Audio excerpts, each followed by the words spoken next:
forecast first. Sponsored by Matex Heating, Cooling, and Plumbing. Lots of cloud cover across the area on this Tuesday. We've had, again, temperatures really held back with cloud cover around. Readings only into the lower 40s right now, 41 in Champaign, 42 in Effingham, but at least those winds were much calmer today across central Illinois. Look at all the cloud cover, though, as you can see. We're also tracking some rain out across Iowa that may clip some of our northern counties as we get into later on tonight. So, the forecast, temperatures don't move a whole lot through this evening. Readings hovering into the 40s for much of tonight. But there is a huge up and down swing coming our way from thunderstorms to snow. And we'll talk about it coming up. WCIA 3 News starts right now on WCIA 3 News. This campus is filled with students every day. Why officials are preparing for it to go empty. Police are investigating after a string of barn fires across one county. What they say most of them have in common. And students at the U of I have spoken, but does that mean this bird has a chance of becoming the school's new mascot? You're watching your local news leader. This is WCIA 3 News at 6. If they have to cancel a face-to-face meeting, that doesn't necessarily mean that learning stops. Leaders at the U of I are preparing students and teachers to move classes online. It's about trying to prevent the possible spread of coronavirus. Good evening, I'm Paul Cicchini. And I'm Jennifer Roscoe. There are no confirmed cases in Champaign-Urbana, but the university wants to be ready. Today, the school sent a mass email to students telling them to take all of their study materials home for spring break next week. That's in case they make the decision to move things online while students are gone. WCIA 3's Andy Olson is live at the U of I. Now, Andy, there's a lot to figure out over just these next couple of days. Yeah, Jennifer, that's right. Some students say that today their professors told them that it might be the last time they see them for a while. Right now, the U of I is testing its and planning for each classroom's digital capabilities, but there are a lot of struggles that go into digitizing the classrooms for tens and thousands of students. Several colleges around the country have taken measures to prevent the spread of coronavirus. Harvard, Ohio State, and Cal Berkeley have all digitized classes in some way, trying to minimize face-to-face meetings. Vice Provost Kevin Pitts says the U of I is prepared to do the same if necessary. Thinking through kind of what the situation is here in Illinois, what the situation is locally, but how it's going to evolve over the next couple of weeks is what we're really trying to do. Not all classes are going to be able to be held online, though. There are several hands-on laboratory classes the university says won't work well digitally. For the ones that could be done on computers, though, the next hurdle is making sure everyone has access to them. I mean, there's definitely a lot of kids that don't have the ability to, especially if they can't, freshmen, for example, if they can't live in the dorms and then they can't go home, they don't have a laptop, there's just a lot of special cases as to where students wouldn't be able to do school online. So the university would definitely have to do a lot to accommodate those kids.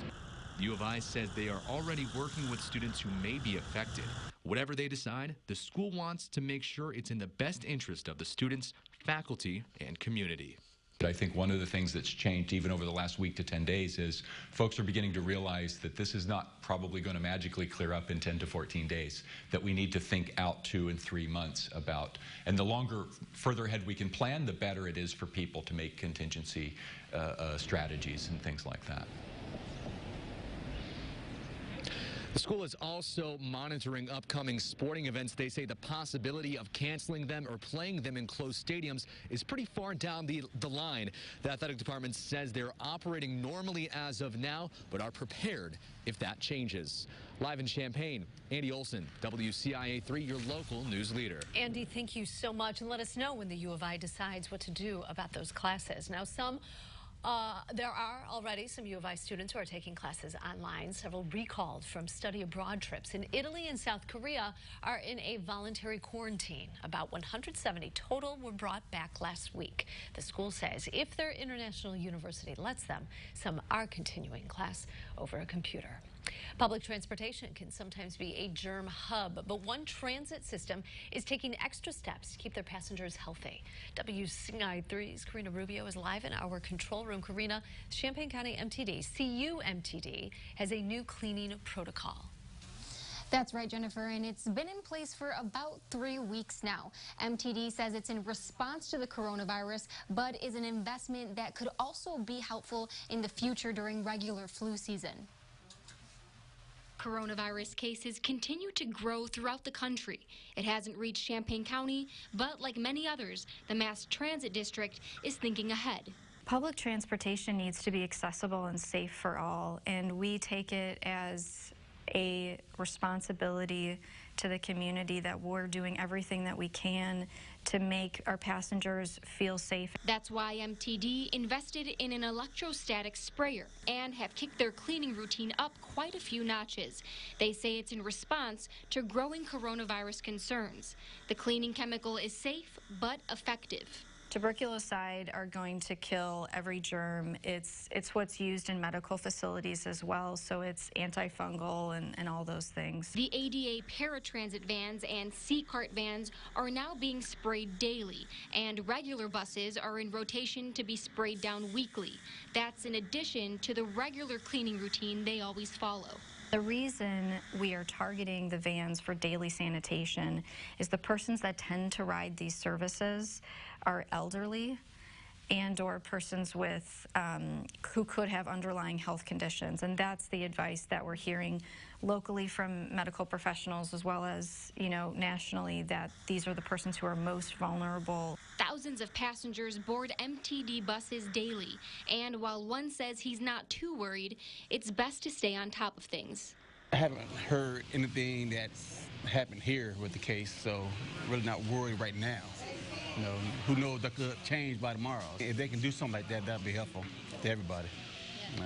Especially the ones that ride the bus all the time.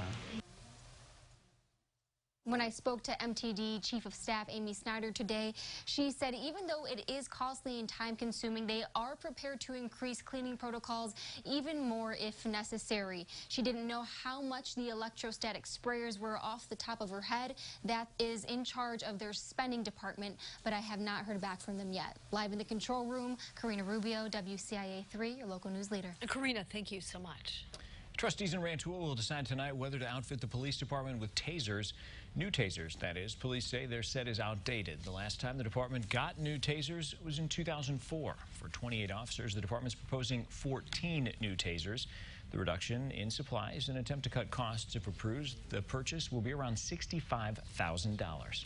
9 barns around Macoupin County burned down in just over a month, the most recent on Friday. The sheriff believes they are linked, and a serial arsonist is still on the loose. WCIA 3's Cole Hankey talked to the sheriff today. So how long has he suspected it's the same person here?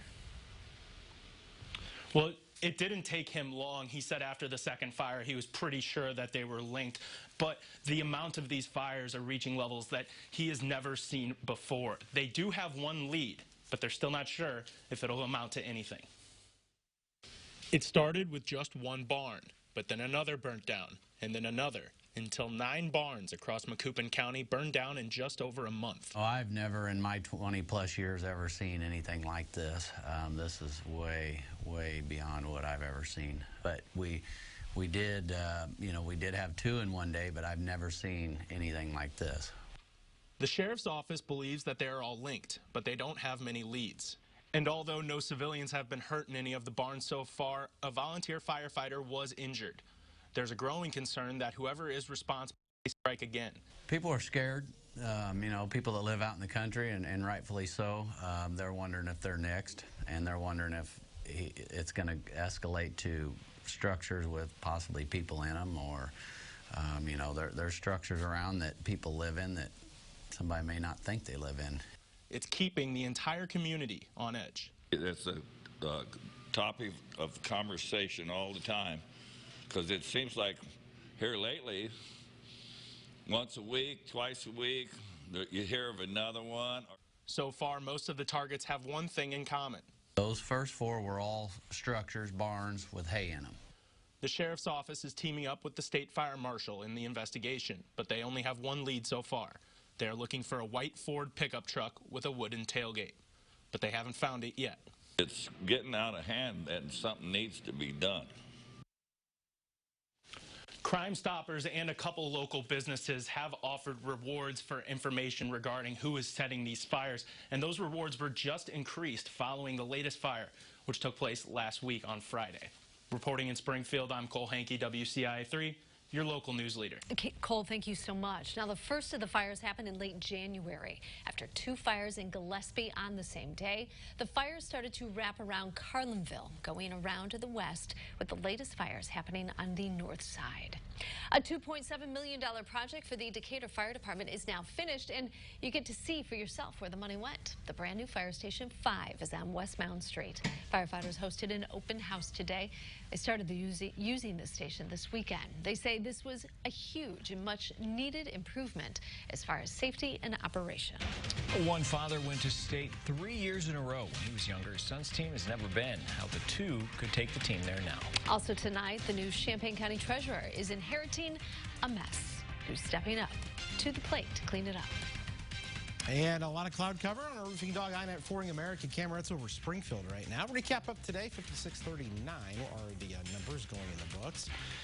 All right, we have got some warmer air to tell you about, and thunderstorms and wintry precipitation. Those usually don't go back to back like that, but they're going to this week. We'll show it to you next.